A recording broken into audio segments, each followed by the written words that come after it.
Les surveillants de Fleury-Mérogis poursuivent leur mobilisation et bloquent ce soir les accès de la maison d'arrêt. Le camp de Rome de Massy, dévasté il y a 10 jours par un incendie, a été évacué ce matin par les forces de l'ordre. Les copropriétaires de Grigny 2 mécontents, certaines familles subissent une hausse de 50% de leurs charges.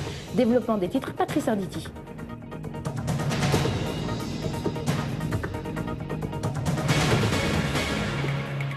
Bonsoir. Et d'abord, un durcissement dans le mouvement des gardiens de prison ou des surveillants, si vous le préférez. La mobilisation de ceux de Fleury-Mérogis, débutée hier dans le calme, risque fort de s'aggraver dans la mesure où les syndicats ont décidé dès ce soir de bloquer les accès de la maison d'arrêt. Les représentants du personnel qui exigent une modification de leurs conditions de travail et des revalorisations de rémunération.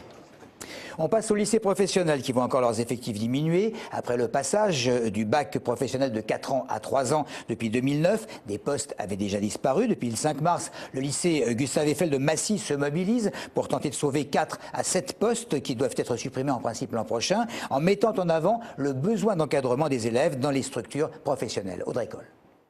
Yann Le Hérault, professeur de PS au lycée Gustave Eiffel de Massy, fait partie des postes supprimés l'année prochaine. La raison, la fermeture de 4 classes à la rentrée. Mais entre un projet de prévention en cours et les heures supplémentaires, il dit qu'il pourrait conserver un poste à temps complet.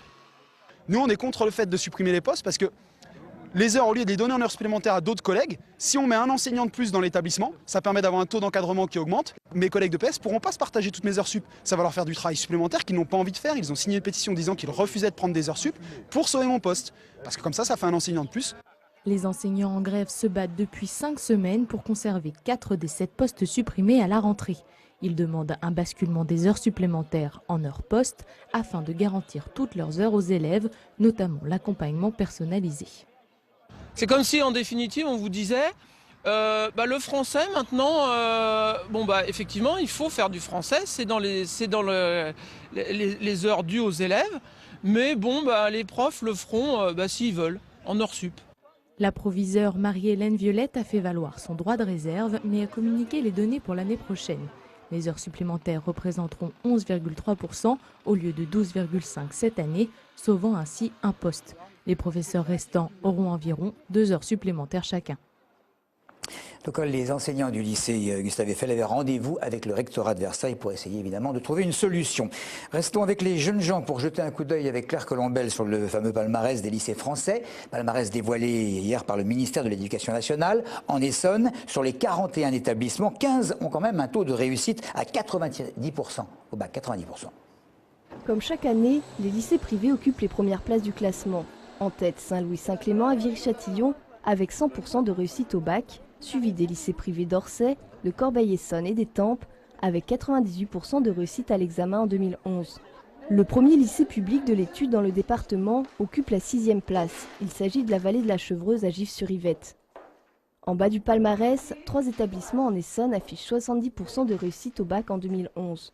Les lycées Sénart à Draveil, Jean-Pierre Timbaud à Brétigny et Maurice Elliot à Épinay-sous-Sénart occupent donc respectivement la 39e, 40e et 41e place. Pour le dernier du classement, c'est la surprise. L'année dernière, le taux de réussite était de 83%, soit 13% de plus qu'en 2011. Pour réaliser ces classements, le taux de réussite à l'examen n'est pas le seul critère pris en compte.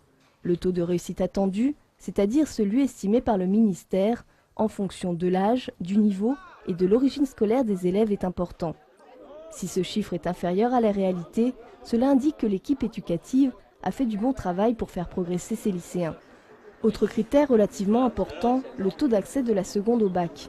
Cet indicateur permet tout simplement de savoir si l'établissement conserve ses élèves pendant tout leur cursus ou si, au contraire, il se débarrasse des mauvais éléments.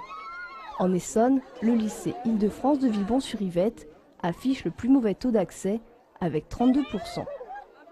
Les plus jeunes encore, avec cette étude de l'Observatoire français des drogues et toxicomanies, selon lesquelles 34% des élèves de 3e auraient déjà au moins fait une fois l'expérience de l'ivresse.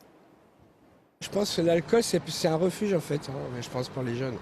Mais à mon âge, on faisait des booms, on faisait des choses comme ça, on n'avait pas besoin d'alcool. On buvait des jus de fruits. Les commerçants, ils sont là pour se faire de l'argent. C'est juste ça, qu'on soit mineur ou majeur, ils s'en fichent un peu. C'est un phénomène qui est assez courant de toute façon, parce que c'est vrai qu'il suffit qu'il y ait quelques regroupements entre amis, qu'ils aient envie de fumer, qu'ils aient envie de boire, qu'ils aient envie de se divertir autrement que ce qu'ils trouvent chez eux. Donc l'effet de groupe, c'est vrai que ça amène souvent l'alcool, ça amène souvent les drogues, ça amène souvent la cigarette et plein d'autres choses. De toute manière, qui est le responsable? L'école ou la société? Je vois pas l'attrait que ça leur apporte. Parce qu'en réalité, ça les détruit. Je crois que l'adolescence, c'est un moment, c'est un processus qui prend l'allure d'une crise, et cette crise, elle doit avoir lieu. Vu que c'est en libre service, tout le monde peut s'en procurer, et moi je trouve que c'est ça le problème. Peut-être qu'il faudrait faire des préventions dans les collèges par rapport à l'alcool pour justement éviter ce genre de problème. Il ne faut pas oublier qu'on a tous eu 14 ans et qu'à 14 ans, on découvre la vie aussi. Il faut faire des bêtises pour découvrir la vie, pour savoir ce qui est bien et ce qui n'est pas bien, quoi. Les transports, à présent, plus particulièrement les bus et les cars, pour dire que le réseau TIS est toujours bloqué. Il le demeurera au moins jusqu'à demain, en attendant le jugement en référé qui sera rendu en principe avant le déjeuner. Référé à l'initiative de la direction de TIS ulcérée de voir les accès aux dépôts de bus bloqués par les grévistes de la société STA, dont les chauffeurs ont durci leur mouvement de protestation. Côté SEDEC, du nom de la société de logistique d'Angerville, une très nette amélioration quand même de la situation, puisque le principe d'un comité d'entreprise exceptionnel a été accepté par la direction. Ce devrait être pour mardi prochain. En toile de fond, il y a le fameux déménagement de la société d'Angerville à Bondoufle et ce que les syndicats appellent les mutations express sans discussion préalable, précise-t-il. Plusieurs centaines de copropriétaires de Grigny 2 ont déjà signé la pétition pour manifester leur fort mécontentement après avoir reçu les montants de leurs nouvelles charges. Certains foyers parlent de 50% d'augmentation. Christophe Garnier. 200 €, c'est le montant de la hausse des charges de René. Il fait partie des 400 pétitionnaires qui demandent des explications à l'administrateur provisoire, chargé depuis plus d'un an de combler les 6,7 millions d'euros de dettes. Certains copropriétaires ont vu leurs charges augmenter de 50% et atteindre des montants de 1 000 €. Certaines tranches qui avaient fait l'effort de s'équiper de compteurs d'eau individuels ont malgré tout vu leurs frais d'eau augmenter. D'autres ont vu le coût de leur parking bondir alors que leur box avait été murée. Il reproche à l'administrateur de ne pas assez faire la chasse aux 45% de mauvais payeurs que compte la résidence.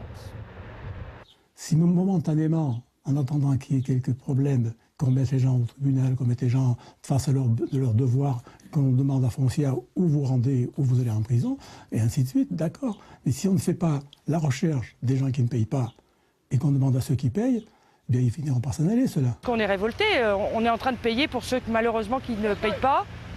Des gens en difficulté certes, mais d'autres qui sont, je dirais, des bailleurs notamment indélicats et des appartements loués par exemple à la découpe où il y a de nombreuses familles enfermées dans un même appartement et donc avec des consommations bien supérieures à leur normale. On ne voit pas pourquoi nous, on ferait les frais des avances alors que les autres continuent à se mettre l'argent de côté.